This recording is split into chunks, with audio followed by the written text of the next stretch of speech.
Yes. So,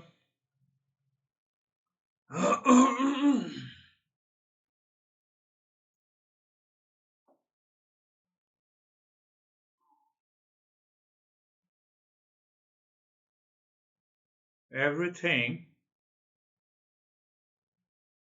from the mind starts and ends. So, whatever the state of the mind is, there is a result accordingly. I was remembering that, yes, everyone at the young age had some differences with the parents. And we used to fight, we used to disagree.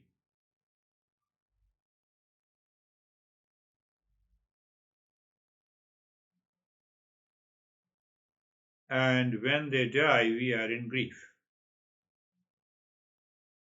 But that grief and the differences I have a rage and anger and hesitation. They look to opposite to each other. And they both live in the mind.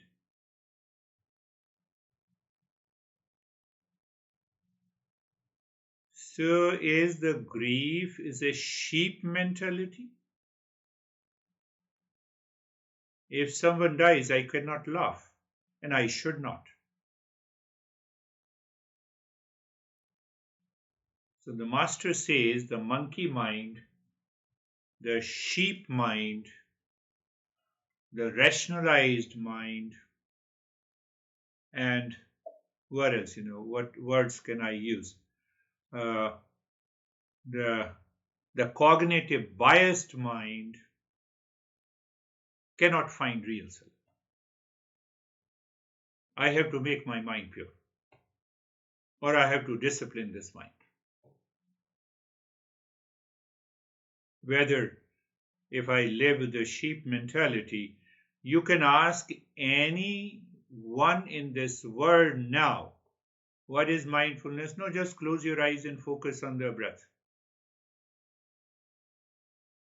Sheep mentality. Even you are doing something good, but it is a sheep mentality. Because, and I do not see why I have to focus on the breath.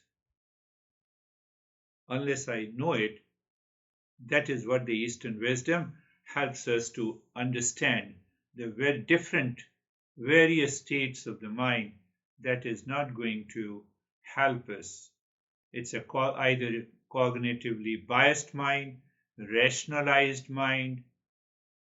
So I rationalize, oh, there is nothing in the, say for example, there is nothing in a particular religion. Did you follow that religion? No. Did you study that book? No. I just rationalize it. I'm not advocating any religion. That is what the rationalized mind. So we have to first recognize these different impure states of the mind to so that then we purify it and then only we can enter into the higher state of awakening. But during that process, our behavior and attitude changes. Our personality undergoes a tremendous change. And we start living in peace and happiness in our personal, professional, social, and family life. We find out. How dare you become angry? Say your honey says, oh, thank you. No, you withdraw yourself, but you don't want to withdraw. It's a sheep mind. How dare you say, if you say that, normally we say women liberation in the name, or even men's liberation. There are many families where men is finding the liberation. So we have to understand the nature of the monkey mind. It is jumping randomly from one thought to the other. difficulty focusing or concentrating on one thing, constant mental chatter is there, restlessness is there. If I don't cure this, treat this, I cannot enter, I cannot have a right self inquiry, I cannot find it. So if one has a monkey mind and who claims that there is no real self, it does not make any difference to us. Teachers of the Eastern wisdom, we don't say anything. Oh, you are right. I don't believe in God. I had the CEO, Ann Knows, in New Jersey when I was there. Uh, CEO of one Fortune 500 company who used to come to my house. Say that if you talk about the God, I will leave you. I said, I also don't believe in God.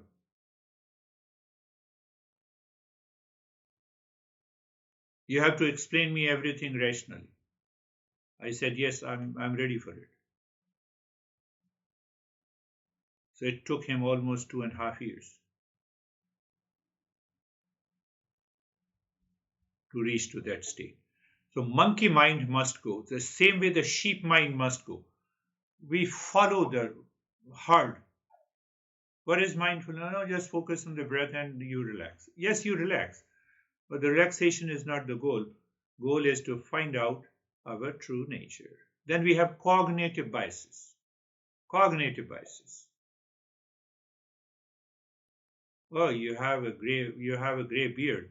Oh, he must be a good teacher. I may be a crazy teacher. Cognitive biases. I follow a particular perception.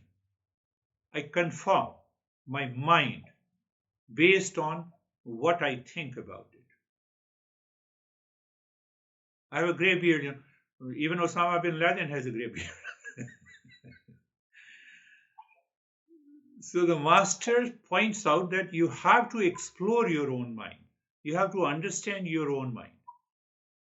You don't fall into fallacy. It should not be a self-serving bias. Whether it is a science, whether it is any branch of the knowledge. I have to understand that. I have to also get rid of the stressed mind, racing thoughts and inability to relax. When I find inability to relax, there is another phrase for it that I am fully busy. Think of this. Think. I'm inability to relax because a lot of thoughts are going on and every thought is a project. Maybe 90% of my project, I don't need them. And that is what I say, I'm fully busy. Think. You don't understand, I am fully. How long you will remain fully busy? Until we go to the cremation ground. There is no chance of peace and happiness in our life.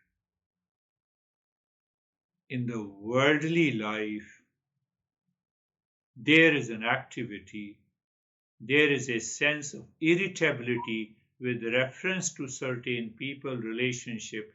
There is a sense of frustration. There is a sense of frequency of this mind is constantly going. I have to recognize this. Can I separate this objectively?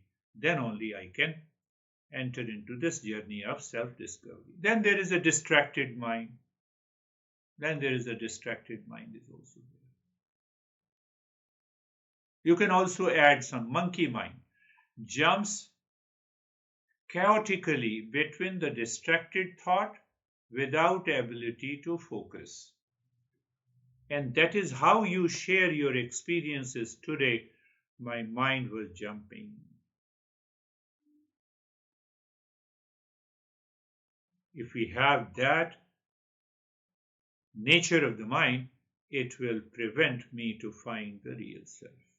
We are talking of the impurities totally in a different way.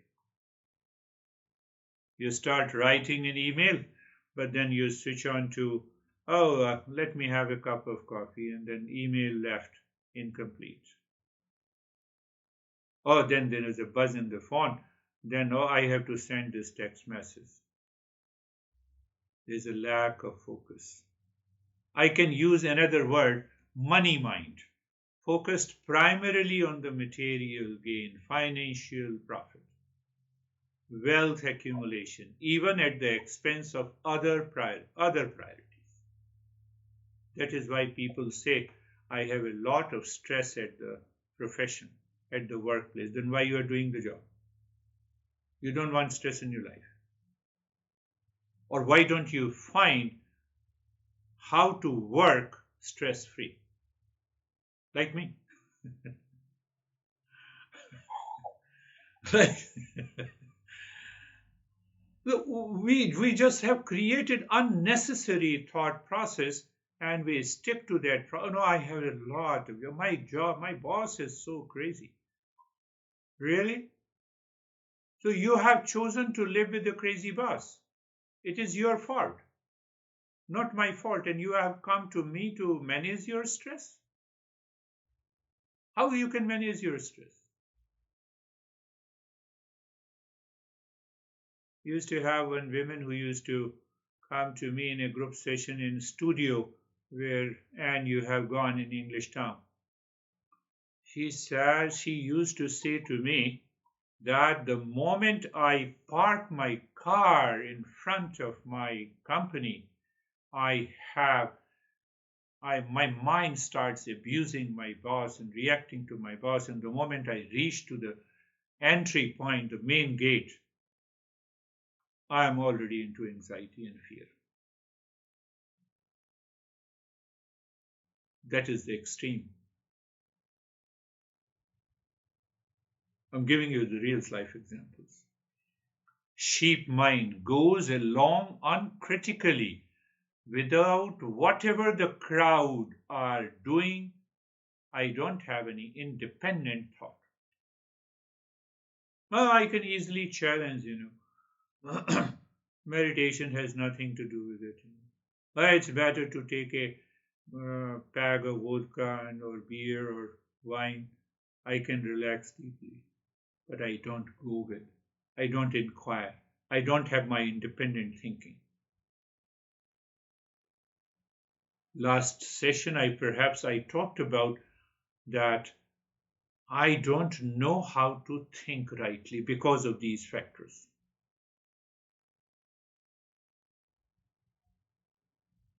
My master used to say, if you have started teaching and if you teach exactly, if you imitate the way I am teaching, you are not a seeker. You should contemplate and reflect. You should have your own way of expression. And that will only come when you have an independent thinking. You have your own examples. Cognitive, biased mind, thinking and decisions are shaped by biases, confirmation biases. Oh, this guy comes from India, so he must be following a Hindu religion, so I should keep myself away from that guy. Confirmation bias. Do I have a stamp of this Hinduism here on my forehead?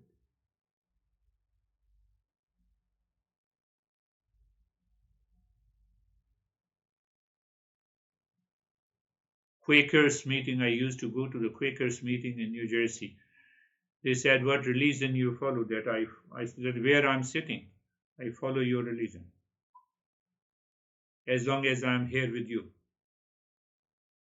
I will help you understand the meaning of it. Cognitive biases we should not have. Then we rationalized mind, justifying questionable decisions.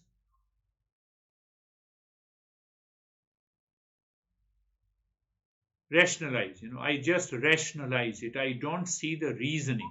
Reasoning means the cause and effect. The rationalized mind is the cause of 99% of the problems of divorce in a relationship. 99%. Even if your mind thinks, oh, let me divorce, you have a rationalized mind, you don't reason. It is blocking your wisdom. I'm just giving an example. And then same thing with the stressed and the angry mind. Reactive state. We enter into the kind of a reactive state where even small issues trigger anxiety, reaction, and irritation. That is what the stressed mind is. The stress does not live 24 by 7. It is living at the lower level of our mind. With these factors, if I want to discover the real self, with the presence of these impurities, it is not possible to find the real self. That is one thing. But if you purify the mind, your personal life, your professional life, your social and family life is going to be much better. Because now you understand you are the master of your own life. One hand, outer life is going to be better, and then we can make a discovery, self-discovery.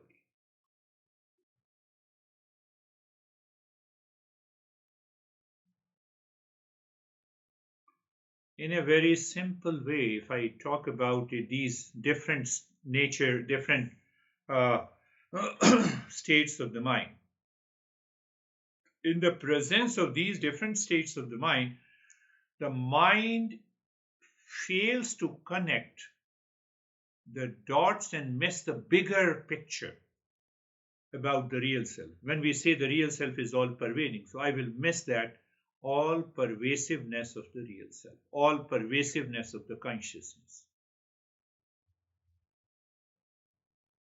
My mind is already engaged in small and futile things, in objectivity, in relationship, in conflict.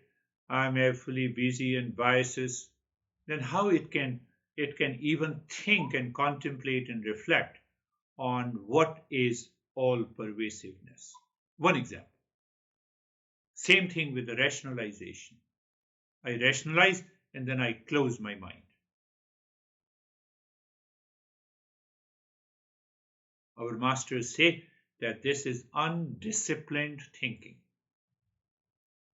This is thinking which is very much prevalent. Undisciplined thinking causing failure to achieve my potential excellence.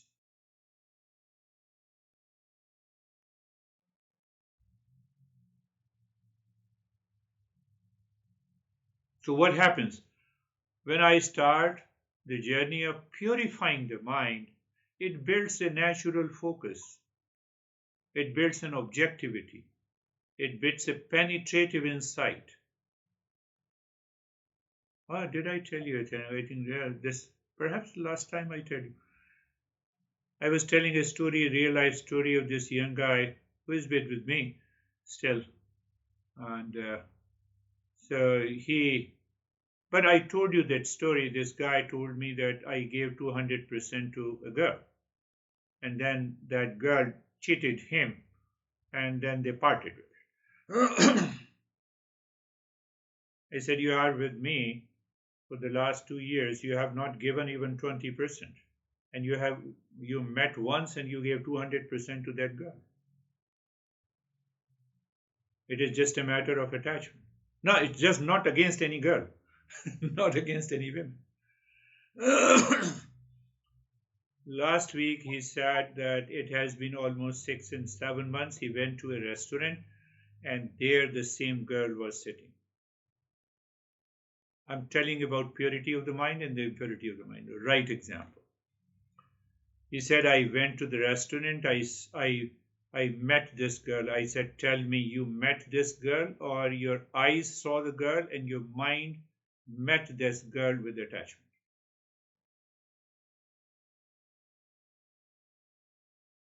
This was just a matter of attachment. And that is the example of impurity of the mind.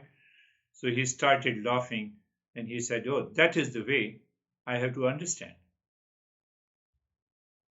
So this impurity of the mind works at the thought level, at the speech level, at the behavior level, at the action level.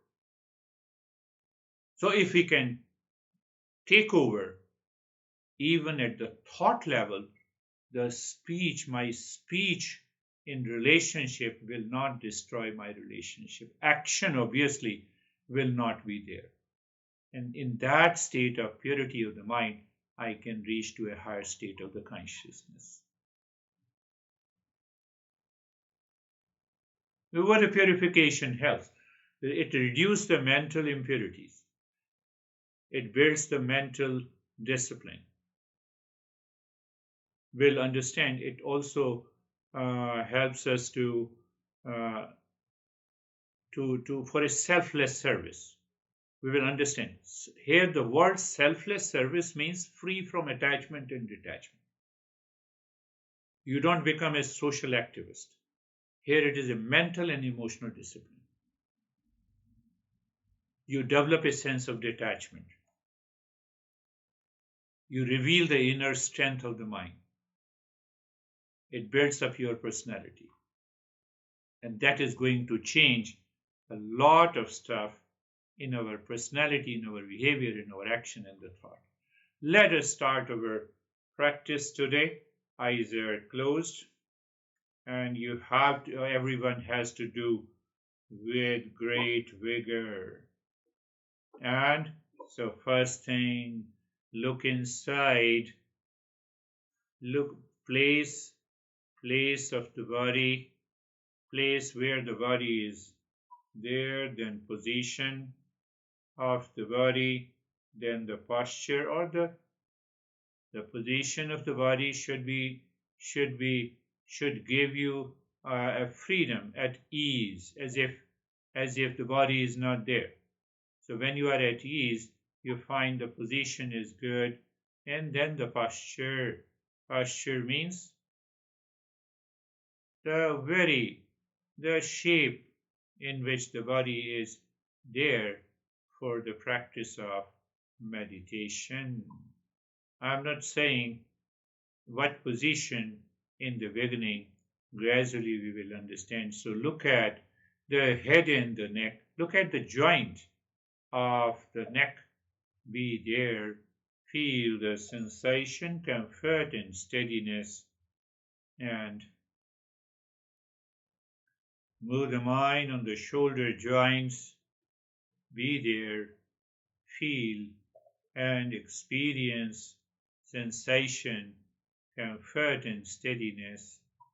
Move the mind on the entire joint, all the joints of the body. Be there, feel sensation, comfort and steadiness.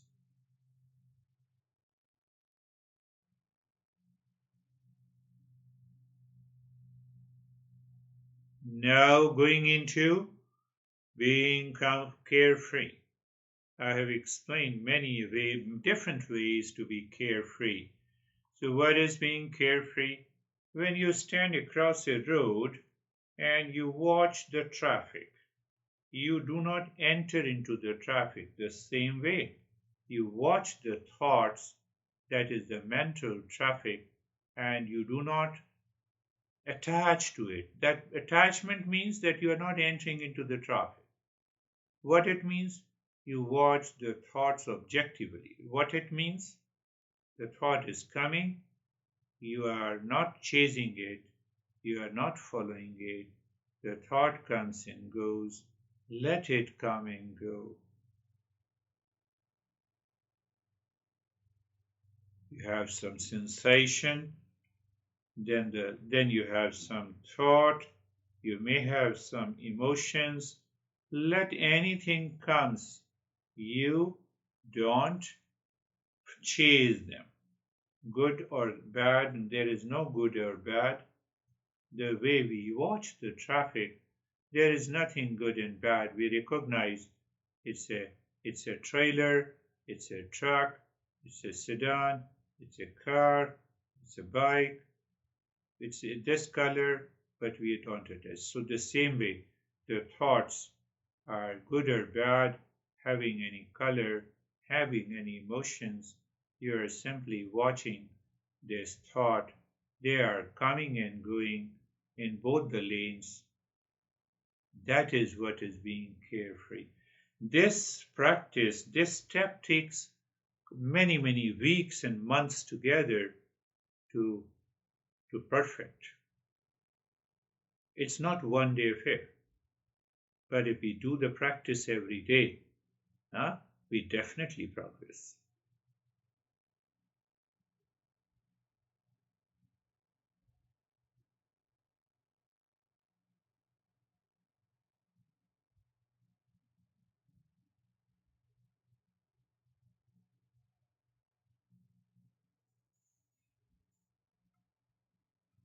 Again, we are still talking about purifying the mind. So there is another way to purify the mind. You look inside the forehead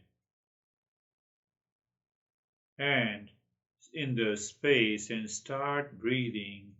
Start breathing into the rib cage, quick and short breath from both the nostrils.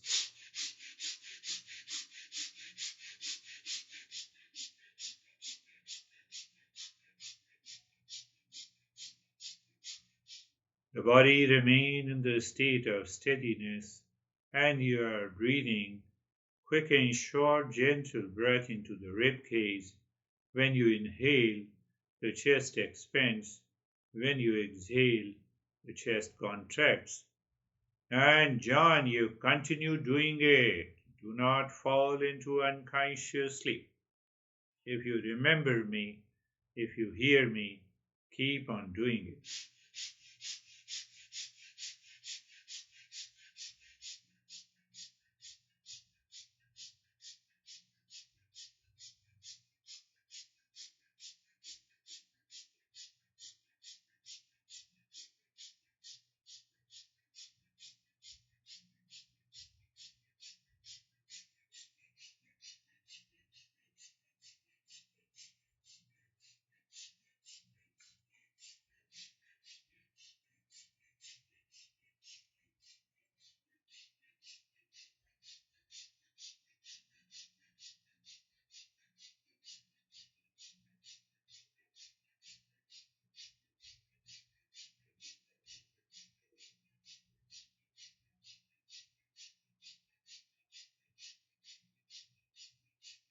And stop it. Do nothing.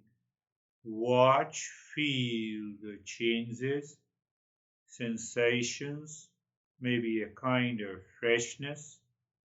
Maybe sometime we experience the blankness.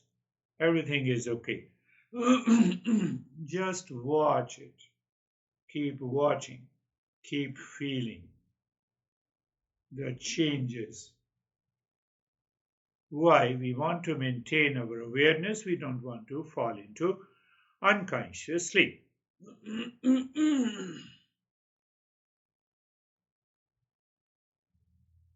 So again, looking deep inside the forehead in the space, keep looking into the space and start breathing quick, short, in the gentle breath through both the nostrils into the rib cage.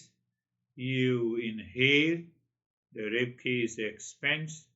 You exhale, the rib cage contracts. So sometimes when you feel too much tired, it is better to do 2 times where you feel sleepy. So it will help you return to a conscious state.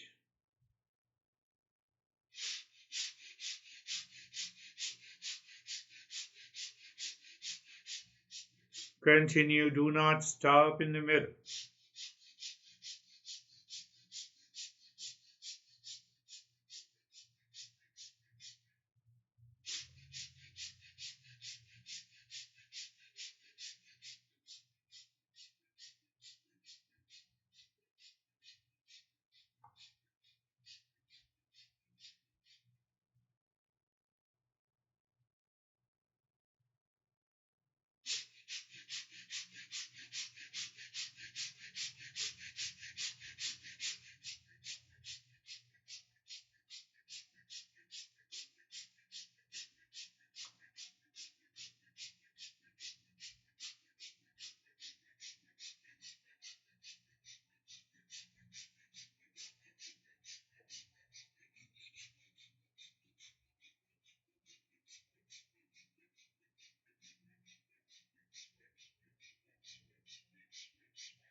And stop this.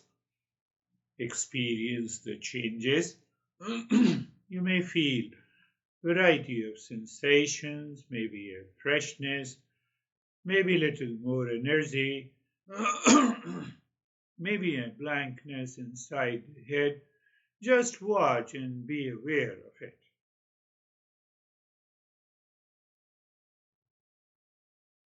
Now,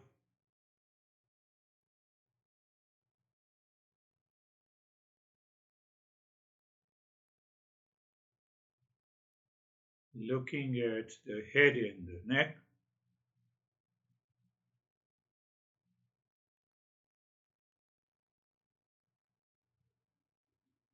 our mind moves on the head and the neck and experience sensation, relaxation, and stillness. Mind moves on the right arm from the shoulder to the fingertips and experience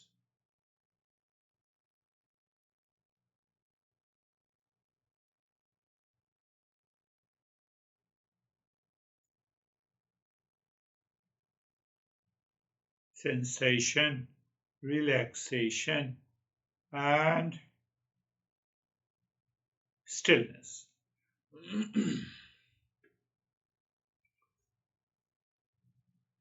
Move the mind on the left arm from the shoulder to the fingertips.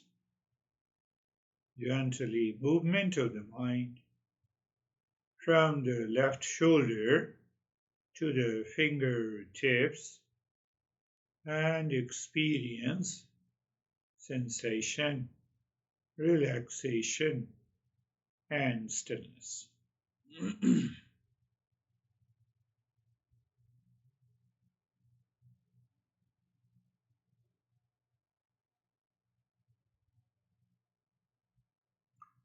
Move the mind on the middle portion of the body. Sorry. From the shoulder to the waist, in the front and the back, and experience sensation, relaxation, and stillness.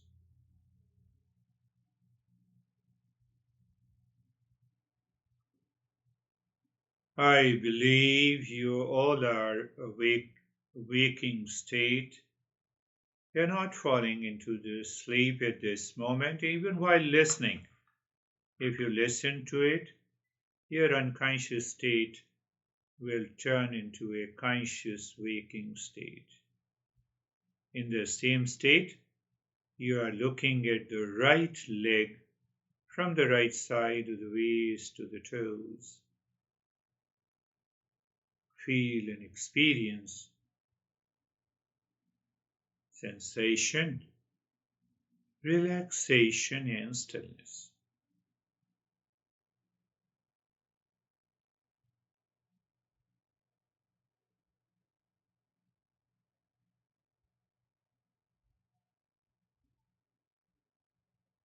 Moving the mind on the left leg from the left side of the waist to the toes. Sensation, relaxation, and stillness.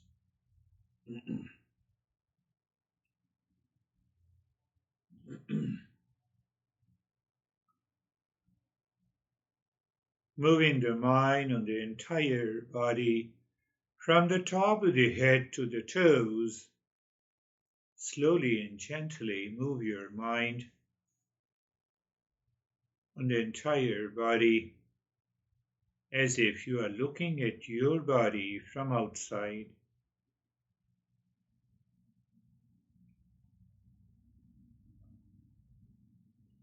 And experience sensation, relaxation, and stillness.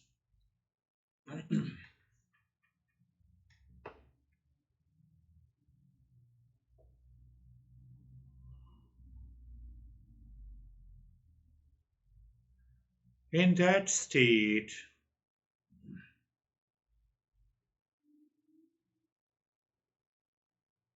look at the breath. First, be aware of sensation, relaxation, and stillness in the body. Second, be aware of the breath. Third, be aware of the moving breath going in and out.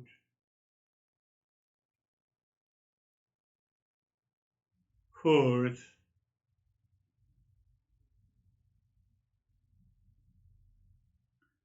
be aware of the sensation of the breath at the tip of the nose or inside the nose.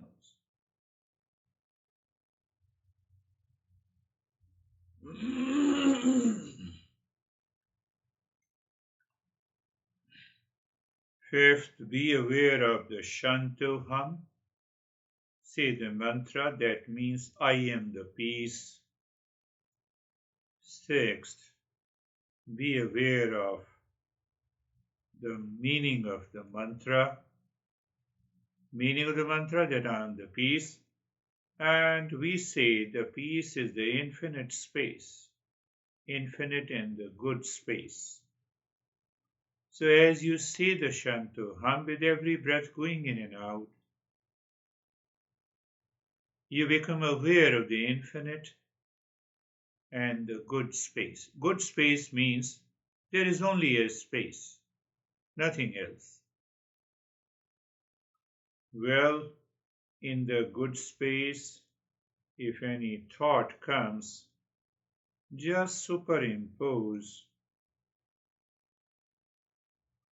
Shanto hum on that thought. You will find that it disappears, it dissolves. If it does not dissolve, repeat it.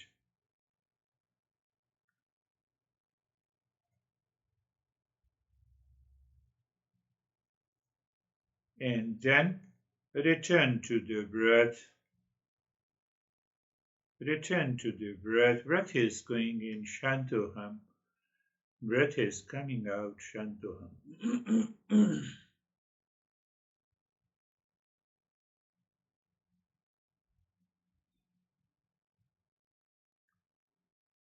First point of awareness, sensation of relaxation and stillness in the body. Second point of awareness, here you know the breath. Third point of awareness, you know the breath is moving in and out. Fourth point of awareness, because of the movement of the breath, it strikes inside the nose and you feel the sensation. That makes you aware, that gives you the knowledge. The breath is going in and coming out.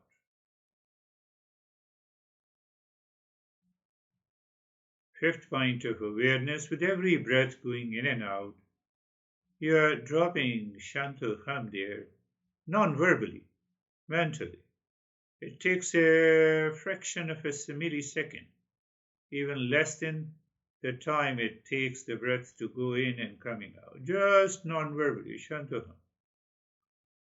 And it would be a good understanding, along with the Shanto hum, you become aware of the infinite space. Every time you say Shanto hum, I say and, so I could see the image of that. I say Shanto hum, I could see the image of this space. So that is the infinite space and the good space. So what is the good space? There is no thought. Very good, but the thought comes, no issue. Thought comes, you superimpose the mantra Shanto hum and see that the thought dissolves. Even the Shanto hum dissolves into the space with the thought. It doesn't dissolve, repeat, drop again, Shanto hum and dot thought.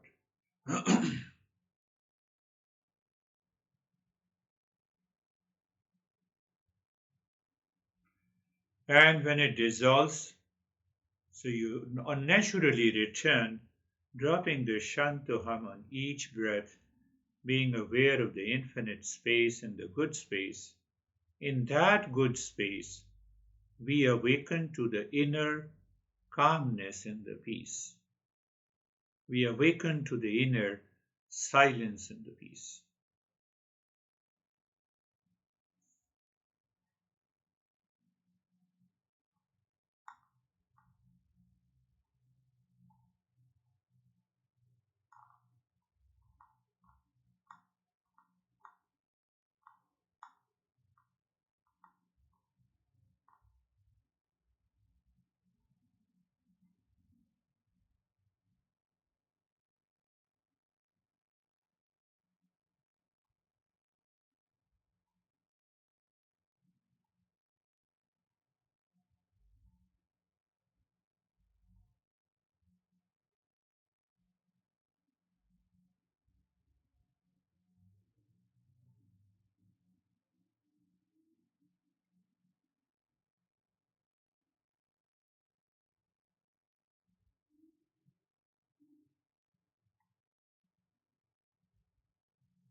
Shanti, Shanti, Shanti.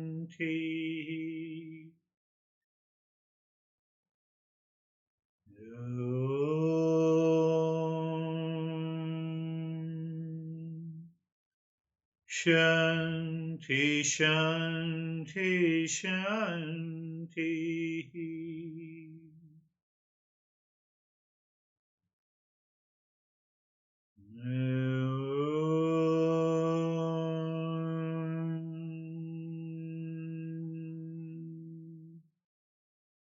Shanti, Shanti, Shanti.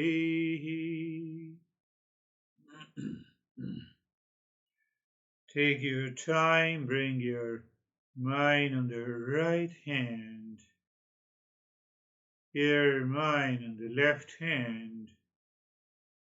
Lift your both the palms, place it on your eyes. Open the eyes inside the palms. Know your experiences. Bring the hands down.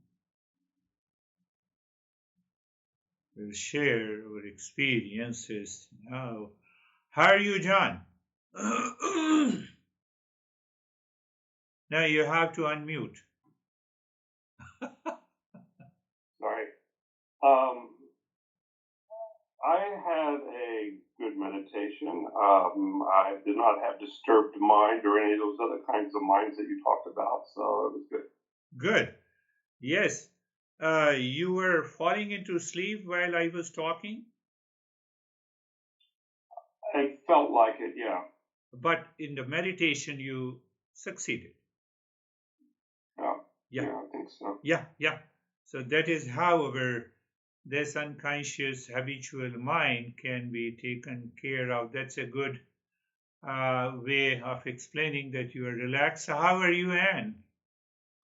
You have to unmute. I normally mute when we do meditation. Yeah, I felt sleepy all the time. I don't know. I maybe concentrated to fill my mind and clear it with the breath. You know, So, yeah, you so know, fine all the time. I don't know. not all the time. Last time you shared your experiences, you were not falling into sleep, you were totally relaxed and calm. Yeah, I'm relaxed and calm, but at the At the same time. same time, I was fighting. That is why, that is why you'll be surprised. No, you'll not be surprised, you might be aware of it.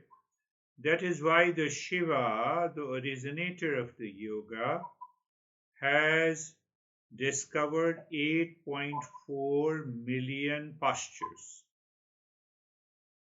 Out of 8.4 million postures, only 6 postures are recommended for meditation practice. Oh, So why he recommended for meditation that only 6 postures are recommended? And all these meditation postures are sitting. Sitting either with a cross-legged or squatting, whether you squat or cross-legged position on the bed or anywhere on a horizontal surface. So after going into a deeper state of calmness and relaxation, when you are doing meditation while sitting, you don't fall into sleep. And there is another reason that the spine is vertical. Because when the spine is horizontal, we have an impulsive nature. Oh, when I'm lying down, so let us mind says, okay, you're lying down, I'll put you into sleep. that's why I was sitting up till I felt very sleepy. so there is so we are progressing. So someday what you do, someday while you do sitting, someday while you do lying down as you were doing. So one day when you feel that, oh, today I'm totally relaxed, let me sit and do it.